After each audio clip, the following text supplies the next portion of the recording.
my friend, you're stuck in your tracks. You keep reworking your business plan and rewriting your offer, but you haven't made a single pitch. Until you name what's blocking you, you'll keep confusing motion for progress and waste yet another year going nowhere. In this video, I'll give you an easy to follow playbook to map your blocks and fears, spot the trap that you're caught in, and finally get moving so you stop spiraling and start building the business you keep saying you want. If you're new to the channel, welcome. My name is Faris Al-Halou. I've built 7 businesses and scaled my marketing consulting firm Enor to 8 figures before I sold it to global media giant Dentsu. I have since worked directly with over 250 founders to overcome these main blockers that I see over and over. Now let's get into it. You keep saying, I'm going all in next month. But if you're still operating from the same beliefs that have been holding you back, what's actually going to change? I hear this from entrepreneurs all the time. I'm going to do it for real this time. Last year was practice. Next month, I'm going to launch. Next month won't magically fix the real blocks that have kept you stuck in the past. You've likely made progress, but mostly in the form of researching and tweaking and refining, not launching. The problem isn't your plan, it's that you have not named what's actually blocking you. Next month or next year won't feel like a fresh start if you're still stuck in yesterday's mindset.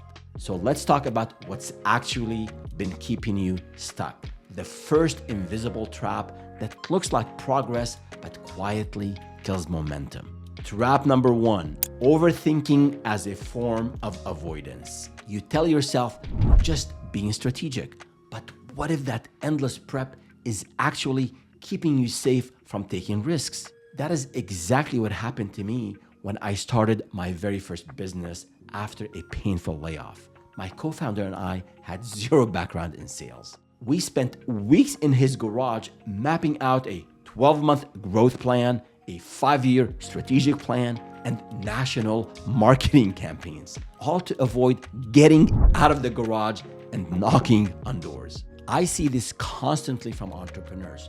They tell me, I've finished 5 courses, 17 webinars, and every pricing guide out there. Still, they have no offer, no pitch, no sales. Why? Because as long as you're staying in this education mode, you're not risking. As long as it's theoretical, you don't have to face rejection. And you call that prep? It's not progress. It's hiding, and it's keeping you broke.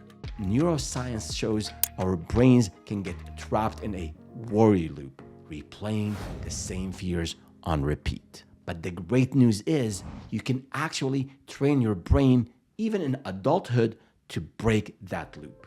The more you take small, calculated risks, the more your brain starts associating action with safety instead of danger. This repeated exposure to safe but uncertain experiences like outreach, pitching, or public speaking teaches the brain there's no real threat. Here's what you can do.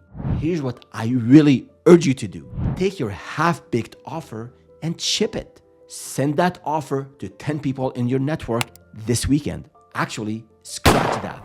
Let's break that avoidance right now. Pause this video, open LinkedIn, and find one person who might need your service or know someone who would, and send them a message. If you're not sure what to say, I've got you covered. Check the link in the description for sample outreach messages you can repurpose right away. I'll wait for you. Do it now, or at least say it. Promise me that you'll do this tonight. Breaking avoidance is easier than you think. Now, some of you might say, I'm already doing some outreach. Great. Your action item then is do it more consistently. After connecting with 10 people in your network, even if only 1 or 2 reply, you'll learn more from those conversations than from 30 hours of planning. As the saying goes, learning equals education and application. Without action, without stepping on the mat, You think you're being strategic, but really you're hiding in research mode to delay risking anything real. Now, before we move to the next trap, I want to share something you don't often hear on YouTube. It's not flashy and it doesn't drive clicks, but it is the truth. Entrepreneurship isn't for everyone.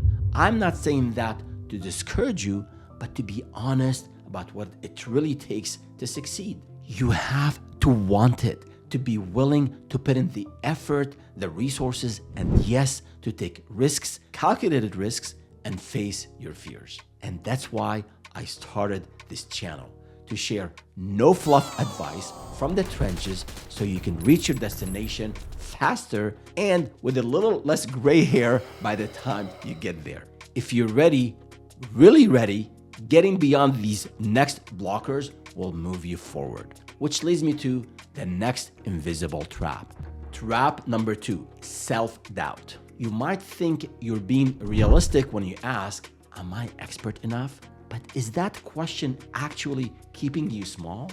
You might be saying, I don't know enough to charge for services. I'll launch once I finish this next certification. Then I'll be ready. My friend, you've led projects, you've fixed real problems, and you've helped real people. But because you've done this in your day job, you tell yourself it doesn't count. That's fear. Fear of being seen and fear of being judged. And I get it. Forget it. I felt the same way, not just when I launched my first company offering web design services to small businesses, but with every major initiative since. I remember when we pivoted from marketing into analytics and became part of the coveted Google Analytics certified partners, suddenly we were getting leads from Fortune 500 companies. And I struggled with the same doubts. Can we sell and deliver to Fortune 500? What helped me push through was remembering how hard we studied analytics before we made that pivot, and also the strength of our team, and then the professionalism and responsiveness we brought to every client interaction. My motto then, Van Gogh's line, if you hear a voice within you say you cannot paint, then by all means paint, and that voice will be silenced. So if you say you're playing it safe, you're actually hiding. Take one of your real wins, a problem you solved or a customer you helped at work, and walk it through in a 5-minute loom or document it as a case study. That is the first asset you can use for outreach or sales follow-up. You are ready, you just haven't gone public yet. You keep questioning if you are expert enough, but the real issue is you undervalue how far you've already come. Now, even when you start to believe in your abilities, fear doesn't vanish. It just changes shape.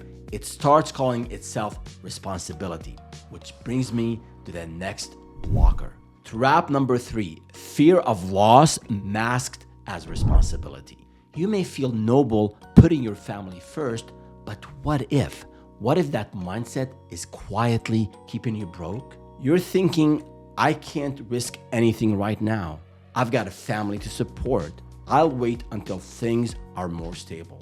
You use stability as a shield to avoid financial risk. You say you're protecting your family, but that fear is quietly costing you long-term freedom. The longer you wait, the longer you're stuck in a job that drains you, and the longer your kids watch you play small. It feels responsible, but it's not, because staying in the same spot for another 3 years, that is the bigger risk. In fact, according to Gallup, 62% of Americans want to be their own boss, and over half are willing to take on at least a fair amount of financial risk to make it happen, yet most still never take the leap. I remember when I was laid off, I was the sole breadwinner for my family. I had an okay severance package and had some savings, but they were disappearing fast. I didn't want to go all in on entrepreneurship yet, so I started sending out resumes for a while, and in parallel, I was testing a small business idea with my co-founder. The minute we got some traction, that first client, that first check, something clicked. I realized I could sell. I could create value on my own. And that's when I stopped job hunting completely and put all of my energy into building my own business. That first step gave me the proof I needed, and that's exactly what you need too. You don't need to burn the ships, but you do need to launch one paid offer by next month. Make it a proof of concept, something you test on the side with people in your network while you prepare to take the leap and go all in on entrepreneurship. You tell yourself it's about protecting your family, but staying stuck is the bigger financial risk long term. And for help on going from a side hustle to a CEO, check out the video and the template I have linked in the description. Now, before we go to the playbook that I promised, my Founders Fear to Focus playbook, I want you to pause for a moment. If you're still thinking waiting will make things easier, what if? What if waiting actually makes everything harder? Once the kids are older, once work calms down, once the timing is right. See, the story never ends and the dream slips further away. The longer you wait, the heavier it all feels and confidence dwindles. The dream that once felt bold starts feeling out of reach. You don't quit in one big moment, you fade out quietly. And that's how the business dies before it starts. Mark Twain once said, 20 years from now, you'll be more disappointed by the things you did not do than by the ones you did do. Confront the fear that's holding you back. Print the playbook. Highlight the relevant fear, because clarity starts when it's no longer just in your head. That first honest step, it changes everything. So when you name the trap you're in, you stop spiraling and start solving, because the path gets clear once you stop lying to yourself about what's in the way. You just named the fear that's been keeping you stuck. Now it's time to build the confidence to move. What if your personality type is quietly shaping how fear shows up and keeping you from taking action? Watch this next video to discover the fear patterns based on 4 personality types and get the exact confidence ladder you need to finally start your business with clarity and momentum.